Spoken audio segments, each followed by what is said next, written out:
Waiting.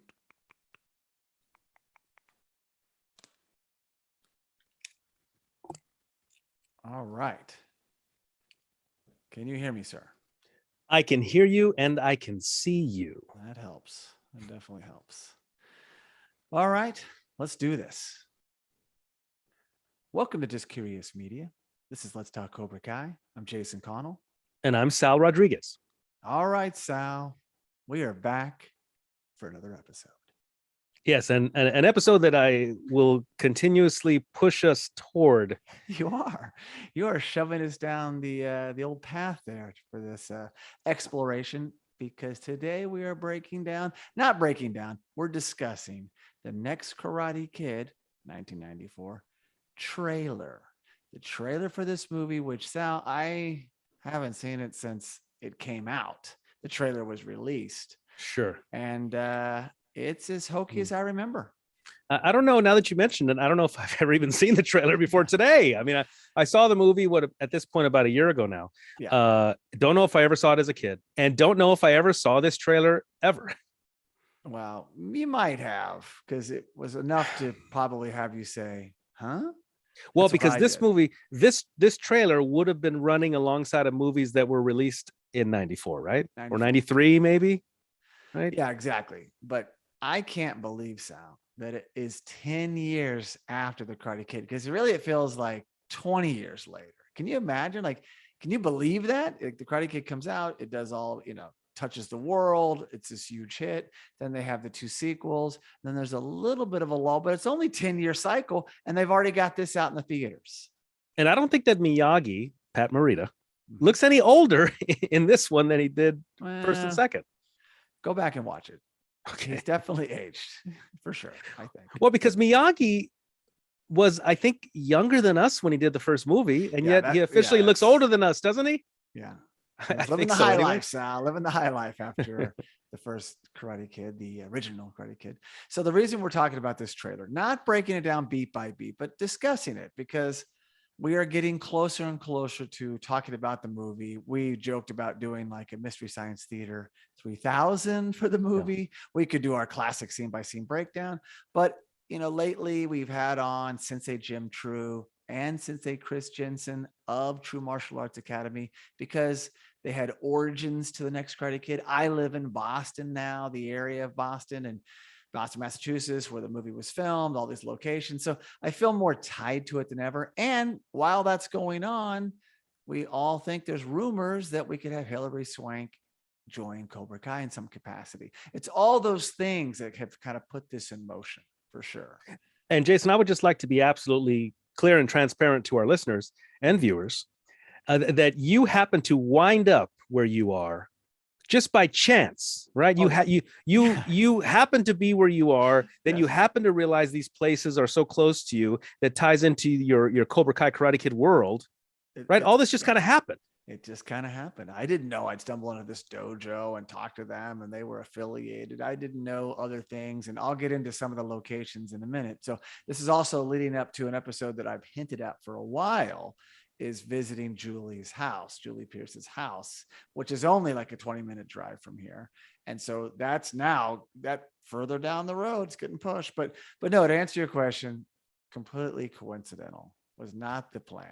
I think that, it's coincidental, and I believe in coincidence, but sometimes a coincidence is just almost so strange. Oh yeah, maybe there's another being that just put me here. That, something else is at play. The stars and have aligned, and I'm supposed to be here. But there's lots of movies filmed here, Sal. On Let's Talk Movies recently, I've been doing filming location episodes because I'll be in Vermont, and I visited the Funny Farmhouse, or we went to Camden, Maine, where they filmed In the Bedroom, and even I live real close to where they filmed some of The Fighter, which is in Lexington and Boston area. So, which is a great movie, David O. Russell. So I'm exploring locations because it's in my DNA. That's for sure. It just so happens that a Karate Kid movie, not the original three, not the trilogy, was filmed nearby. So it's like, hey, why not explore this? And we're doing so. And then the trailer just seemed like a good, kind of funny to look at. You and I watched it earlier. We were going to kind of stream it live, but logistically it was out of sync. So you and I watched it earlier for some reactions, and then we'll just talk about it a little bit and some little insights. and have a fun little episode here as we prime the audience, our viewers, our listeners for the next Karate Kid. Yeah, we will be tackling that at some point soon. At some point soon. So, but before we go any further, Sal, that was a heck of a lead in. We got to have a word from our sponsor. It was a lead in for our sponsor. Yeah, exactly. All that was for Manscaped. Support for Let's Talk Cobra Kai is brought to you by Manscaped, who is the best in men's below the best in men's below the waist grooming and offers precision engineered tools for your family jewels. Join over 4 million men worldwide who trust Manscaped, and with this exclusive offer, you'll get 20% off and free worldwide shipping with the code cobrakai at manscaped.com. Perfect. Yeah, I was just too wound up there. Anyway, great stuff, Manscaped. Keep it up. So here we are. Now, we're not going to break down the cast and all that stuff, but we are just going to talk about the two big players in this movie. We already have. You have Hilary Swank, two-time Oscar-winning actress. They didn't know she'd go on and do that, so they cast that very well. If you're going to not have Danielson, good job on Hilary Swank. I mean, she's good. She's good as Julie, very good. But, you know, the movie has its own problems, and she's not the problem. Was she what we would call today an unknown at the time? Yeah, I mean, she was relatively unknown. Yeah. Like, she had been on 90210, and she got a reoccurring role. I forgot about that. Later, though, this wasn't 90210 out of the gate. You know, the show drug on for a while. You know how I always want shows to end early? Sure. Beverly Hills did not do that. Yeah, because when I was an extra on it, it was, I think, in the beginning, like in the very beginning, probably for sure, like the first season. Well, they were still in high school. Yes. Okay. Then they graduated, and then they went to the Peach Pit and all that. The Peach. That was the later. Peach Pit was kind of a mainstay. They would go back there later, but as far as like them in high school, which by the way, I used to go to Occidental College all the time and walk both of my dogs separately, life cycles, but they filmed a lot of it there, exteriors and things. And then they went to college, and then some of the college scenes were there actually. Okay. So it's like, not like, hey, they're going to college, but they had to progress them further, but the storylines, and then it started to get watered down more and more. Now that I remember, now I remember, and you helped me remember a lot of this, because when you found that picture where I'm with Luke Perry. You're in it. Luke Perry. Yeah. You started, a lot of memories came. And just now I remember, I think I did work in a scene in the Peach Pit once. No. Yeah, that was from Pasadena. Yeah, I did work in a Peach Pit scene, but I remember I didn't watch the show even then. Mm-hmm. I was in a lot of shows, but I didn't really watch them, but I was there. I remember being in a scene in the Peach Pit. Yes, I was in for sure one scene there. See, there you go, man. You were there. So it's maybe Julie was there. What if Hilary Swank? Oh my God, what if I was in a scene with Hilary Swank and didn't even realize it today? Now that's meta. If we're sitting here talking about Next Karate Kid, and I might have happened to be in a scene with Hilary Swank in Beverly Hills 90210 back in the 90s, that would be pretty interesting. So I just looked this up just to get my timelines right. She had popped up on some shows, but you know, even like Brad Pitt and Leonardo DiCaprio, they popped up on shows. Well, she was also on Growing Pains, like both of them were, for a few episodes. We're just like, you're on Evening Shade, which is another show. And then she gets this movie. Boom. For her, big time, right? Sure. Next Karate Kid, you're the lead. All these people are trying out. She wins. After that, she went on and had a stint on 90210. Okay. From like 1997, 1998. And then after that, it was after that where she really went to the next level. Boys Don't Cry, 1999, wins an Oscar. So I couldn't remember in my head, like, was it 90210 leading into this? No, this was the springboard for that show. And then Boys Don't Cry. And then years after that, $1 Million Baby, another Oscar. By the way, I did a documentary on the producer of $1 Million Baby, Albert S. Ruddy. So there's some meta there. We got some tie-ins. We got some connections. Tough ain't enough. Tough ain't enough. And there's even a show on Paramount about the making of The Godfather, and it's Ruddy's story. Essentially, it's his book, and they based this whole thing on. So it's like, I feel, connected loosely. Sure.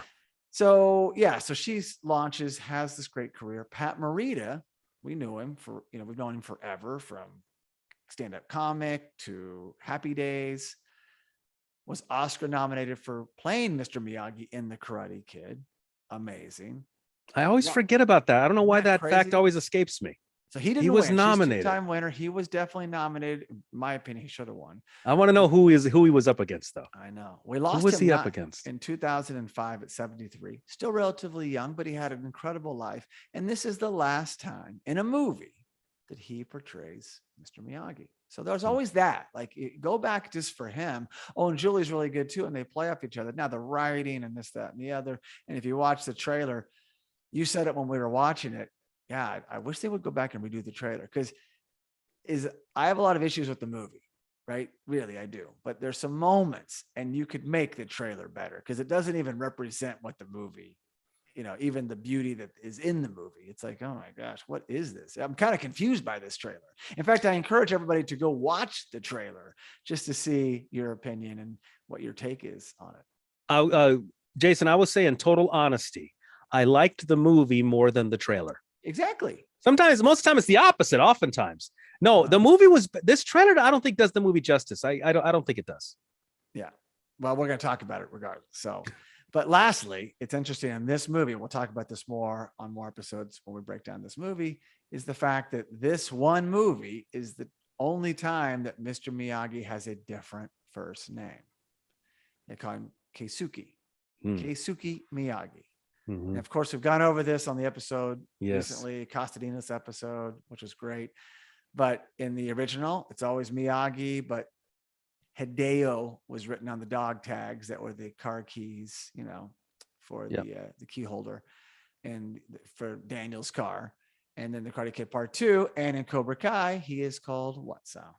Noriyoshi Miyagi. And I love that. I think that's the one I'm most familiar with. Yeah. It's all over the place. He's called it. It's on the gravestone. But for some reason, this coming after those, they call him Keisuke. I don't know. Well, I don't know why that is, but that happened. So what cracks me up about this trailer, it's got that famous trailer voice, Sal. And if it's not, what's his name again?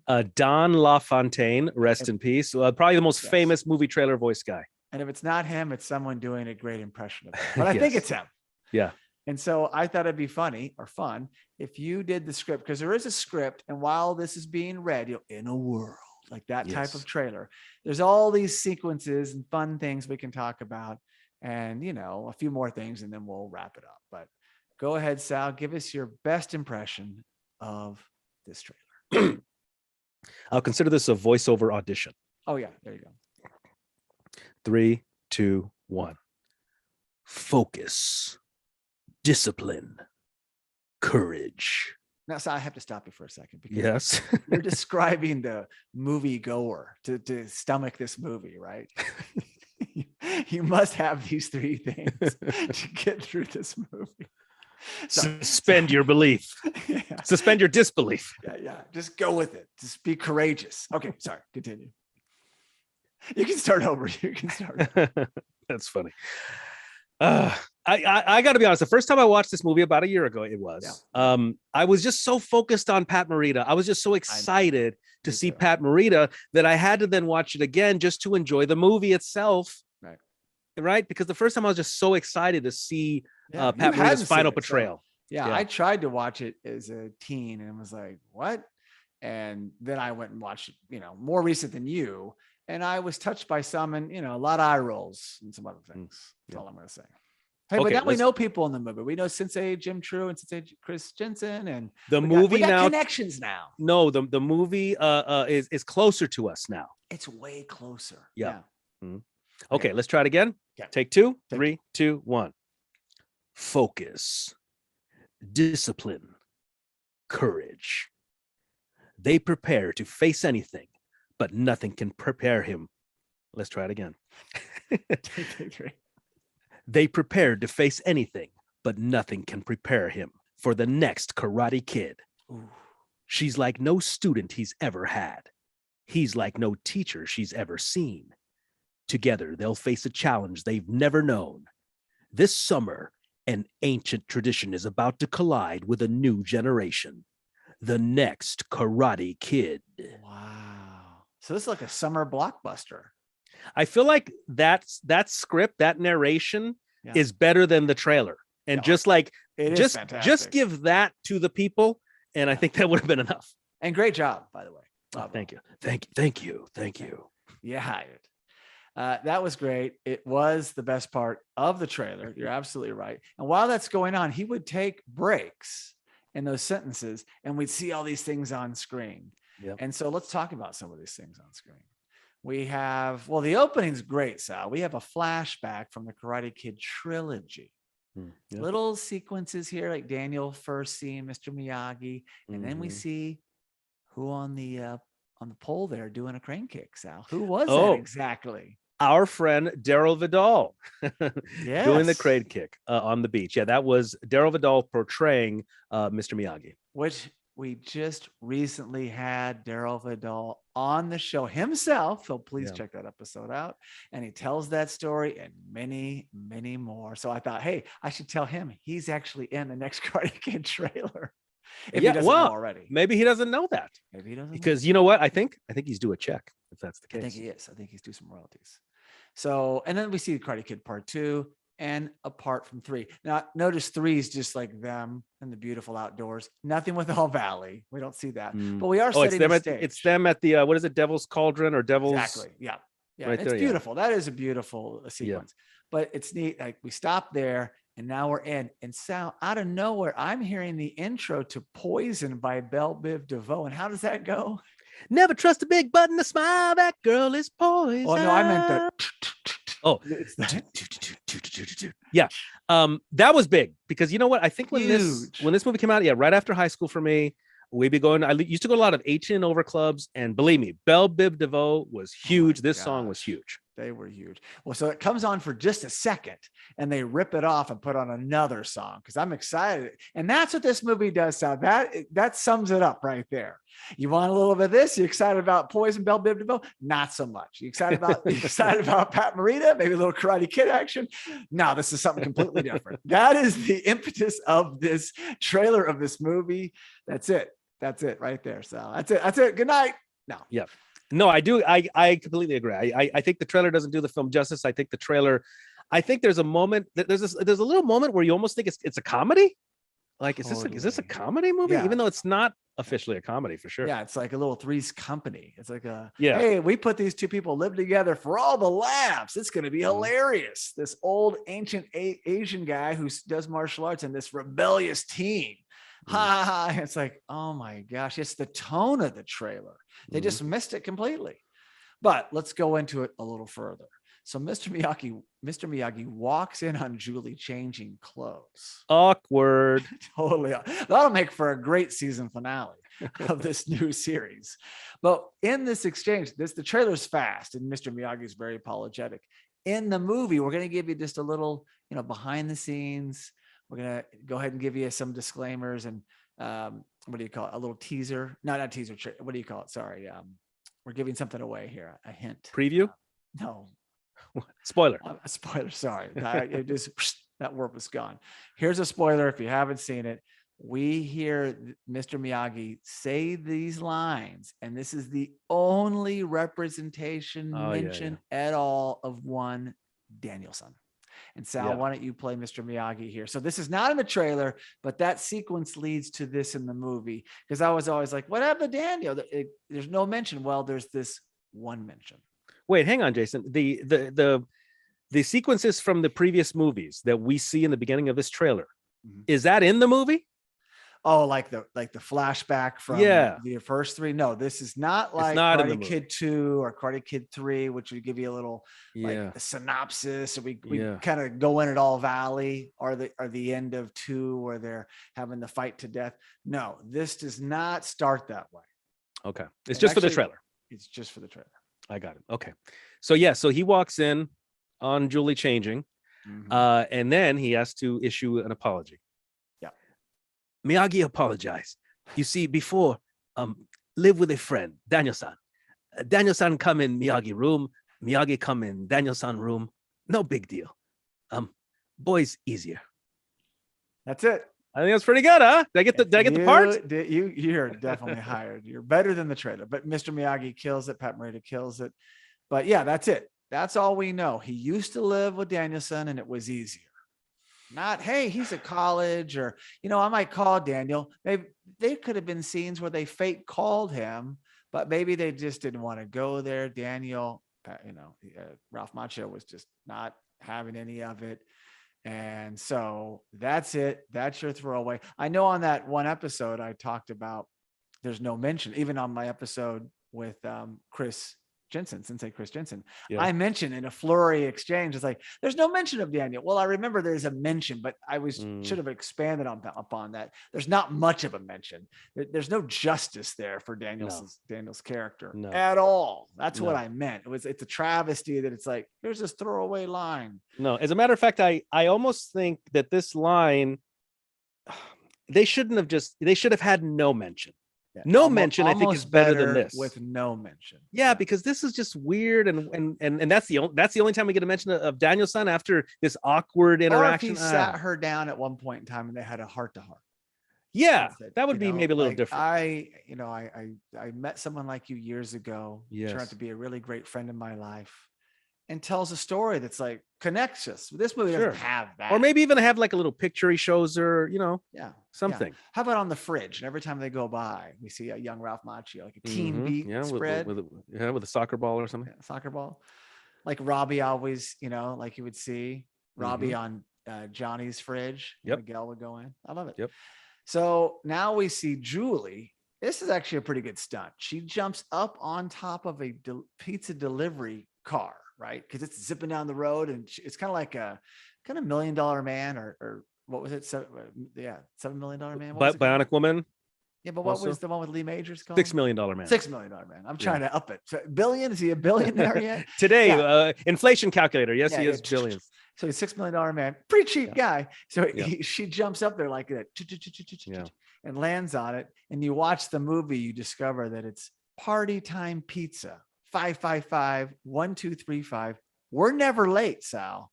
30 minutes or it's free. No wonder that guy's going like 50 and a 25. He's got to get some pizza somewhere. And so that scene happens right after the exchange about going in and seeing her change clothes. So she's furious and so that was a good stunt. So those are two, things we're not supposed to share, but we share. They're not in the trailer. But as far as the name of the pizza place, that is, because it's too fast to read. So then we see Mr. Miyagi waxing his car in the driveway, a quick shot. Love that, Sal, for obvious reasons.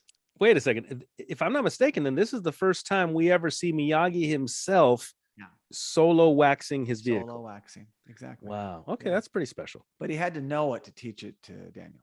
I know, but we've seen him teach Daniel wax on, wax off. We've never seen him do wax on, wax off. Exactly. Yeah. Like Daniel was teaching Anthony, but Anthony did. He hired the guy from TaskRabbit. Yes. So, and then we see Julie and Mr. Miyagi dancing. Very sweet, almost reminiscent of almost like a father-daughter prom scene. Yeah, kind of similar. Father of the Bride scene or something like the movie. Yeah, there's some. That's your touching moment, though. You don't get the heartfelt things that you do in the original or in the sequel, but you get them dancing. Yeah. And then Mr. Miyagi, Sal, I don't know if this is real or not, but he catches an arrow that's shot at him from across the room, and just right before it hits him. Yeah, it's like headed straight for his heart. Yeah. And he catches it. Yeah. So in the first one, we see him take out the bottles. Yes. Bottle chop. And now we see him catch this arrow. Yeah, it's like next level, almost supernatural. Yeah. And this is all just in the trailer. Now, just to be clear, in defense of Mr. Miyagi, a long time ago, there used to be a show called That's Incredible in the 80s. Yep. I used to love it. Yeah. And Real People was also really good. And Real People, yes, indeed. There was a guy that caught an arrow on one of those shows. I think it was That's Incredible. You could probably do it. Timing, you get it down to a science. Yeah, catching an arrow is you think it's impossible, but it's actually not impossible. Okay. I believe it has actually been done. And here, now done by Mr. Miyagi. And then I noticed there's more explosives in this Karate Kid than any Karate Kid or Cobra Kai movie or show. It's so the whole end of this trailer, it's just explosions. I think I'm watching Lethal Weapon or something. I don't even know what's happening here. But it's funny but it's funny that you mentioned Lethal Weapon, because I think if you maybe look at the popular movies at the time, if the movie was released in 94, probably shot in 93, what movies were released in 92 that had all kinds of action that then inspired explosions. Yeah, we don't have the explosions in the Karate Kid movies. No, I mean, Die Hard had already come out, Lethal Weapon already come out, but they both had sequels, right? So they're coming in the theaters. Where was Rambo during all this? Yeah, well, Rambo was before this, the First Blood Rambo, but Rambo Part 3 was even before this. So this is like Shawshank territory. Okay. Right. So anyway, but lots of explosions, the movies of the time. You're right. And there's a lot of other things too. We see Julie doing big kicks and training with Mr. Miyagi, like Daniel does in the original. Like, he's got mitts, like almost like catcher's mitts. And but he doesn't have the mask on. Doesn't have no the mask. They didn't do that. But there's a lot. You can kind of see them bonding, but the whole thing just feels, it's just kind of missing those notes. And I remember seeing this trailer and I was appalled. I was. And I don't think I saw the movie for so long because I was just like, this is ridiculous. Is it because also they don't tell us anything? Obviously, they're going to assume the viewer knows who Mr. Miyagi is. Obviously, they showed us the history with him and Daniel, right? And it's only 10 years later. Okay, but we don't know who is this Julie girl. We don't know anything about her, right? They don't show us anything about her. No, she'd only been on a few shows, relatively unknown, as you said, because 90210 was after that, and her growing pains. No, I mean her character Julie. We don't know anything it came about out of nowhere, thin air. Yeah, it's like, who is this girl? Why is Miyagi training her? Although we're talking about this because she very well could be on Cobra Kai. That would be amazing. It would almost make sense now this movie existed for that reason. If she's ever on there and her character is more than just an alley in 2 episodes and gone.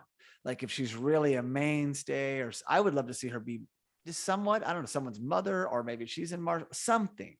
If you just have her on as a cameo, I kind of want more, or give me a few episodes with her in it. She's a great actress.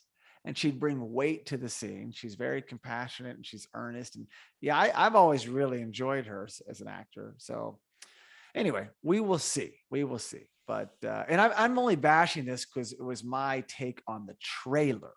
I learned to appreciate the movie more. Yeah, exactly. We are talking about the trailer today, not talking about the movie. We're talking about the trailer. Like I just said, the trailer, I don't like as much of the movie. I like the movie more than the trailer. So this trailer, please watch it, everybody listening. Watch it. It sets the bar low. How about that? You watch the trailer, but then you're like, hey, this is not as bad as that trailer was. So I just think the trailer is a little bit misleading is all. That's what it is. And then the credits come on, because if you don't know, it's like producer Jerry Weintraub. Now he produced all of them and many other things. And I'm a big fan of his. He knows success. He was milking a franchise, and he was definitely the producer of this. It was also composed by Bill Conti. Now, I don't know if it was the whole movie or there was his music pre-existed the Karate Kid and he still got credited. I don't know about that, right? Where that line was drawn. But after that, it's not John G. Avildsen. It's Christopher Kane, who did movies like The Principal, which I really liked, and Young Guns, which I also really liked. I think Young Guns, I would say, is a classic at this point. Yeah, that was before. This led up to this. Oh, wait a second. Young Guns was before 94. Yeah, before this, yes. Yeah, so he'd done those, got some clout, and was chosen to do the next Karate Kid. And then it was written by not Robert Mark Kamen. Not him. He had the character's credit. Yes. And it was written by Mark Lee. So, I mean. Interesting. See, I swear till today, I didn't even know Robert Mark Kamen was not associated with the next Karate Kid. Well, no disrespect to Mark Lee, but had Kamen nothing against Mark Lee at all. Had Kamen written the movie, it would have been a much better movie. And had Avildsen directed this movie, no offense to Kane, it would have been a better movie.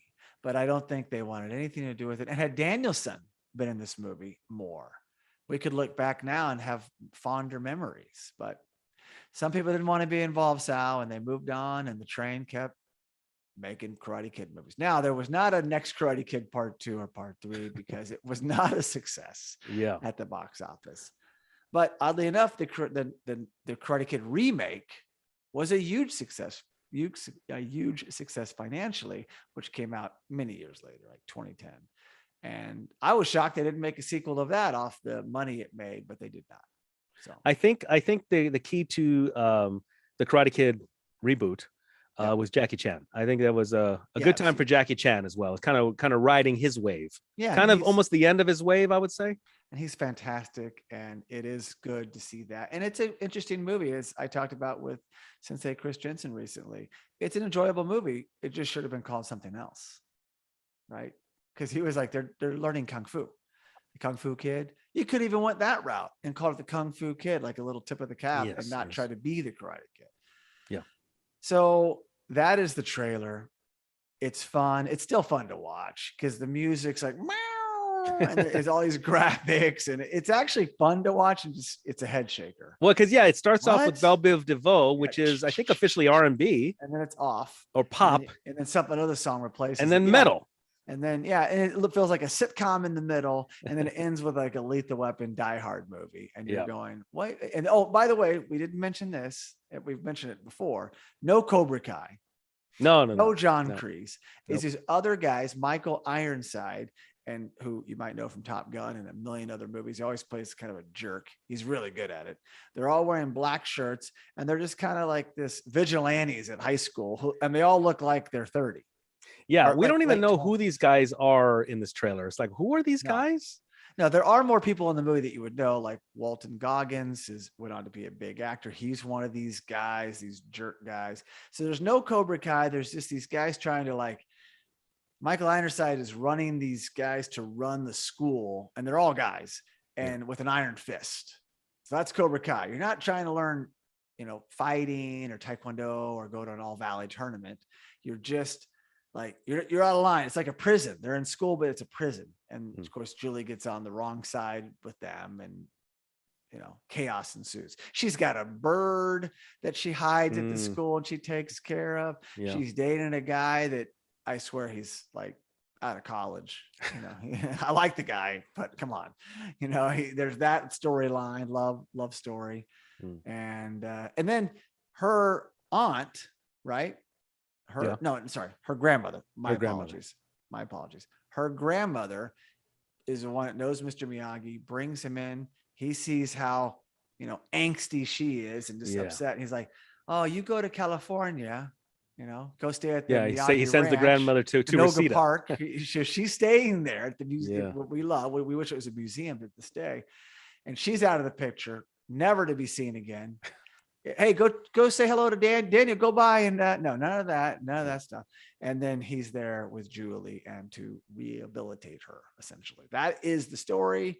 And it's hokey. But in the middle of that, she does churn. There is growth with Julie, right? Yeah. And that's kind of nice. And well, the whole point was for Miyagi was to mentor this young girl who was having a lot of a lot of rebelliousness, a lot of she's mad, just trouble in school, right? Well, her parents were both killed, right? And so she's really mad about everything, and her grandmother could do nothing right, and she's just mad at the world. And Miyagi could sense that, and I do like her character, and I didn't mean to get ahead this far, but we see that growth in her, and she's a really good actress, and she's athletic enough, and she could do some of the moves. So anyway, that is one of the next things I'm going to do. It'll be the reverse from all the times that you've gone and done locations, like when you go to Sal C's or Ali's house or karate, the Cobra Kai dojo. Yes. So now I'll be the person pulling up to Julie's house in this neighborhood, and everyone's going to look at me and think, what's this guy doing?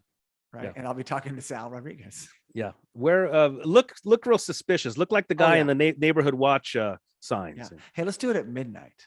Let's do it late.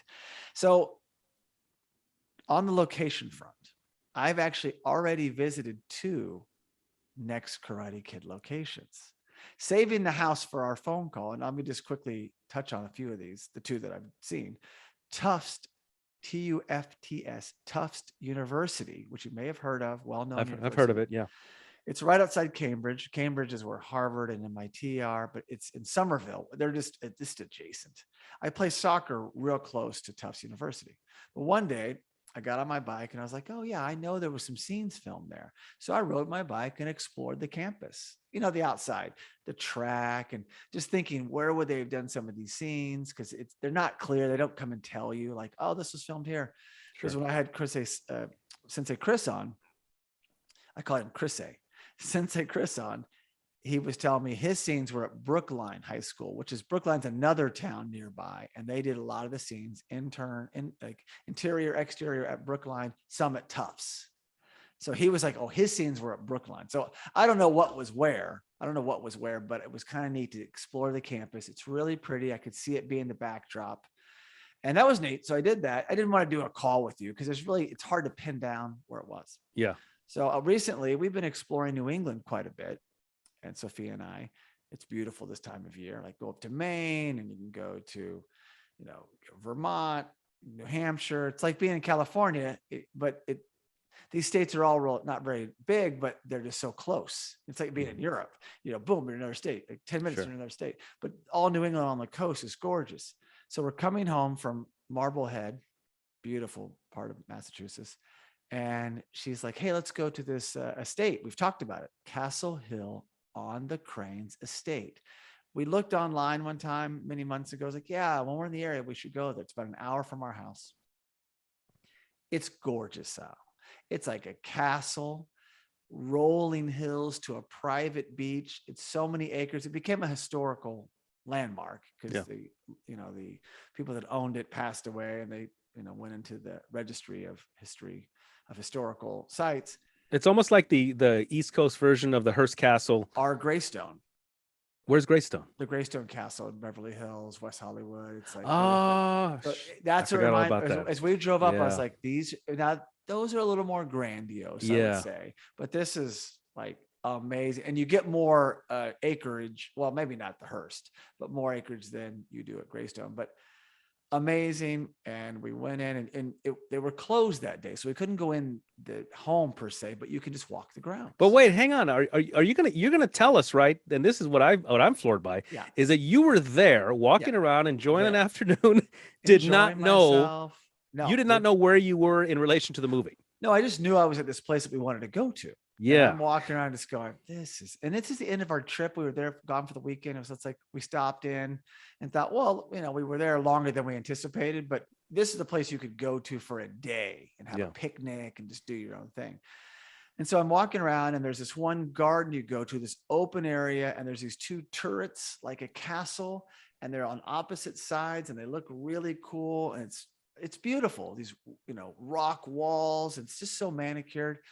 And we're even talking like, wow, wouldn't it be great if it was like a B&B here? You could stay in one of these. And even Sophia's like, yeah, it'd be a great place to film a movie. So we're just taking it in, yada, yada, yada.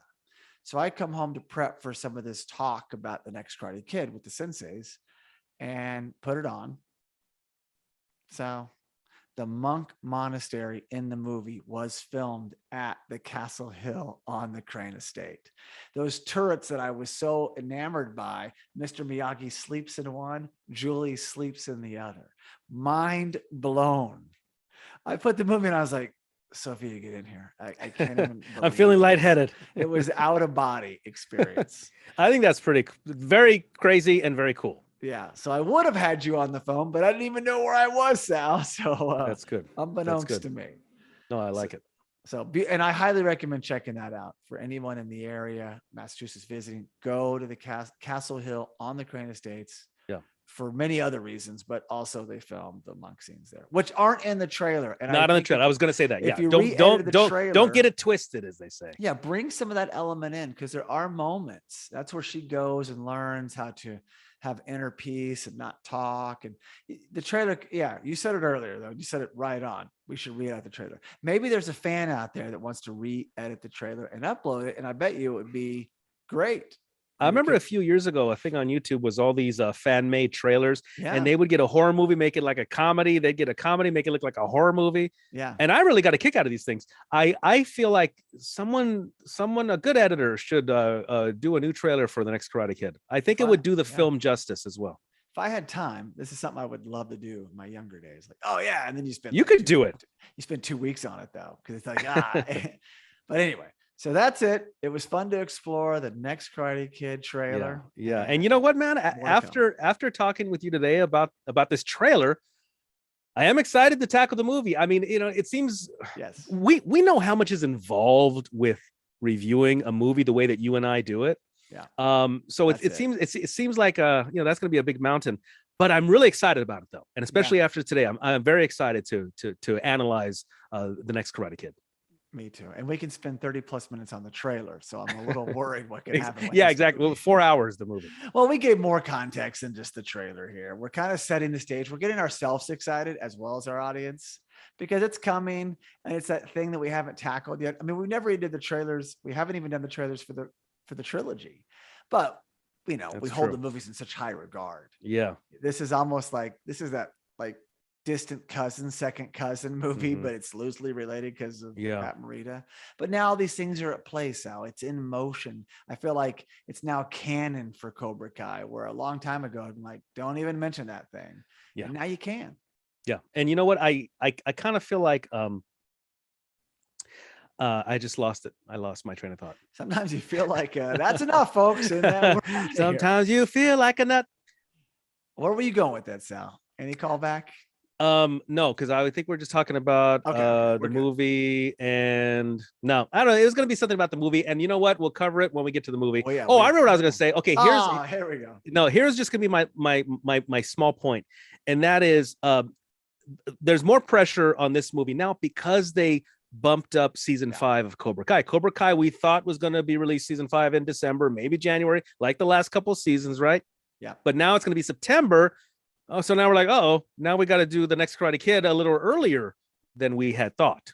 Exactly. Because we were going to probably push it out until November or something. Exactly. It's changing things. So there we are. Anyway, that's it. More pressure, but hey, it's kind of exciting.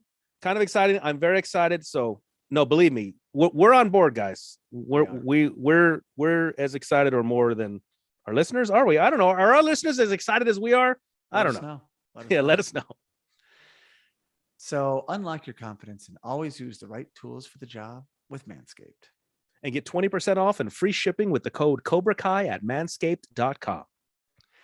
So thank you so much for listening. And please be sure to subscribe to the Let's Talk Cobra Kai podcast, as well as the Let's Talk Cobra Kai YouTube live channel. You can also really help us by giving the show a 5-star rating on Apple Podcasts. And for all you listeners that enjoy sharing your thoughts, you can leave us a review on Apple Podcasts, send us a direct message, or post a comment on any Let's Talk Cobra Kai social media platform. If you're a dedicated listener or viewer of Let's Talk Cobra Kai, please consider supporting the show on Patreon. We also highly recommend checking out our other podcasts and visiting justcuriousmedia.com. No mercy. There it is. Ooh, nice.